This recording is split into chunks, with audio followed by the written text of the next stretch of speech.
Bonjour Éric Chenu. Bonjour. Vous êtes président de la Mutualité française. On est réunis aujourd'hui à Metz pour la première édition des Assises du management de la santé dans le Grand Est. Et vous nous avez fait l'honneur de participer comme grand témoin pour ouvrir ces assises. De là où vous êtes à la Mutualité française, quels sont les grands constats que vous pouvez décrire autour de ces questions d'attractivité du secteur de la santé et du soin? Pour moi, c'était important de témoigner aujourd'hui en tant que président de la Mutualité française, puisqu'on fédère à la fois les mutuelles qui financent le système de santé aux côtés de l'assurance maladie, mais on est aussi gestionnaire d'établissements de santé, acteur de la prévention.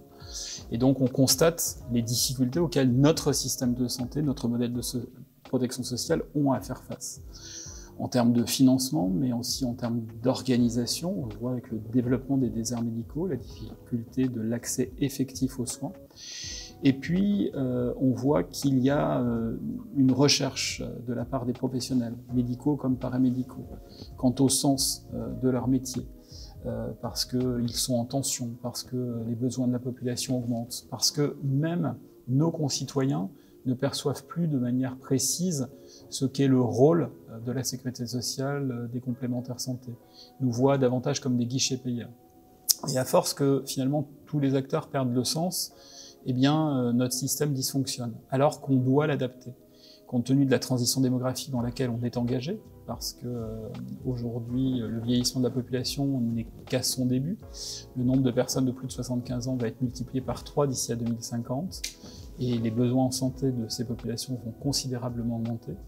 On a des opportunités considérables en termes de transition numérique sur l'utilisation des données, de l'intelligence artificielle pour accompagner les professionnels, optimiser le temps médical et puis aussi personnaliser les parcours, notamment en termes de prévention pour une approche plus prédictive et éviter la survenance d'un certain nombre de pathologies. Et puis, les métiers du soin en général change profondément parce que une médecine qui soignait des pathologies aiguës, on est aujourd'hui à des soins qui accompagnent des pathologies chroniques, des gens en affection de longue durée et dont le nombre a considérablement augmenté. Et donc on a besoin demain de travailler différemment, où médicaux, paramédicaux, infirmiers, sages-femmes, psychologues, kinés, pharmaciens travaillent ensemble à l'échelle d'un territoire pour permettre davantage de réponses au quotidien en flux pour accompagner et structurer les parcours. C'est tous ces sujets qui sont devant nous et on a besoin de la mobilisation de tous les professionnels, des assurés sociaux, des pouvoirs publics pour, en responsabilité, renouer le pacte de confiance et apporter des réponses en proximité. C'est d'ailleurs le sens d'un livre que je sors à la fin de semaine où j'essaye d'adresser un message à l'ensemble des parties prenantes de notre modèle de protection sociale pour se réemparer de ce bien commun qu'est la protection sociale. Réencapaciter les citoyens parce qu'on ne peut pas transformer le système malgré eux et on ne peut pas transformer le système contre les professionnels de santé. En somme, le management, transformation des pratiques managériales comme solution pour sauver le modèle de protection sociale, c'est le titre de l'ouvrage auquel vous faisiez référence.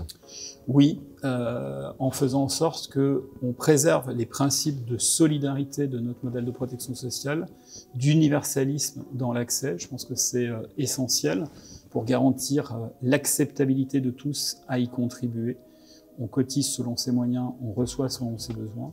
Travailler sur l'efficience, notamment par la pertinence des prescriptions, en luttant contre toutes les formes de fraude, en luttant contre la financiarisation du système qui fait que quelques-uns captent de la valeur au détriment de l'intérêt général.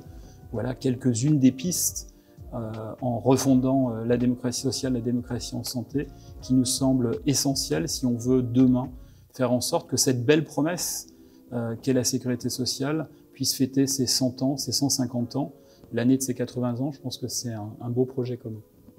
Merci Éric Chenu. Merci à vous.